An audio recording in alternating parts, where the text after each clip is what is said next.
परब्रह्म परमात्मने नमः। श्री वेद पुरुषाय नमः। श्री गणेशाय नमः। बोलिए अपने अपने माता पिता गुरु महाराज की जय हो। सप्तवारों की श्रृंखला में हमने सभी वारों की कथा का श्रवण किया है। इसी श्रृंखला में इसी संदर्भ में मंगलवार की एक अन्य कथा का लेख और भी आता है कि मंगलवार तथा मंगलिया की कथा के नाम से। कथा इस प्रकार से है कि एक बुढ़िया मैया थी।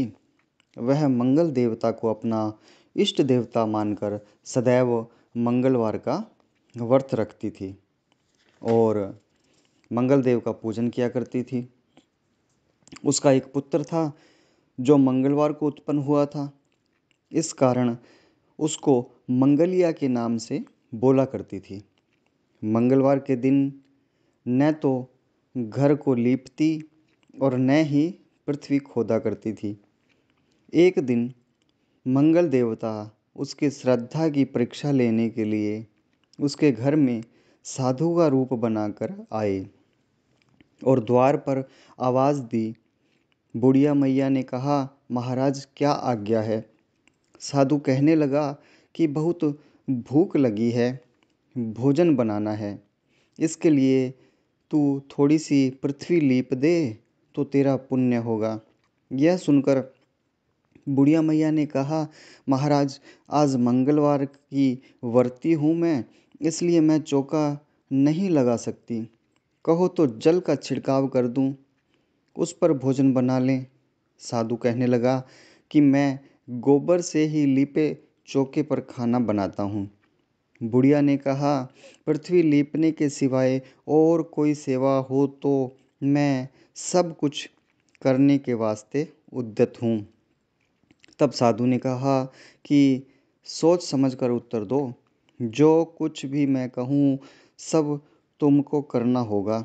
बुढ़िया कहने लगी, महाराज पृथ्वी लीपने के अलावा जो भी आज्ञा करेंगे उसका पालन अवश्य करूँगी। बुढ़िया ने ऐसे 3 बार वचन दे दिया। तब साधु कहने लगा कि तू अपने लड़के को बुलाकर औंधा लिटा दे, मैं उसकी पीठ पर भोजन बना लूँगा। साधु की बात सुनकर बुढ़िया चुप हो गई, शांत हो गई। तब साधु ने कहा, बुला ले लड़के को, अब सोच विचार क्या करती है। बुढ़िया मंगलिया को अपने बेटे को मंगलिया कहकर पुकारने लगी। थोड़ी देर बाद लड़का आ गया। बुढ़िया ने कहा, जा बेटे, तुझको बाबा जी बुलाते हैं। लड़के ने बाबा जी से जाकर पूछा, क्या आज्ञा है महाराज? बाबा जी ने कहा कि जाओ अपनी माता जी को बुलाकर लाओ। तब माता आ गई तो साधु ने कहा कि तू ही इसको लिटा दे। बुढ़िया ने मंगल देवता का स्मरण करते हुए लड़के को औंधा लिटा दिया और उसकी पीठ पर अंगीठी रख दी। कहने लगी कि महाराज अब जो कुछ आपको करना है कीजिए, मैं जाकर अपना काम करती हूँ। साधु ने लड़के की पीठ पर रखी हुई अंगीठी में आग जलाई और उस पर भोजन बनाया। जब भोजन बन चुका तो साधु ने बुढ़िया से कहा कि अब अपने लड़के को बुलाओ, वह भी आकर भोग ले जाए। बुढ़िया कहने लगी कि यह कैसे आश्चर्य की बात है कि उसकी पीठ पर आपने आग जलाई और उसी को प्रसाद के लिए बुलाते हैं। क्या यह संभव है कि अब भी आप उसको जीवित समझते हैं? आप कृपया करके उसका स्मरण भी मुझको न कराइए और भोग लगाकर जहाँ जाना हो जाइए।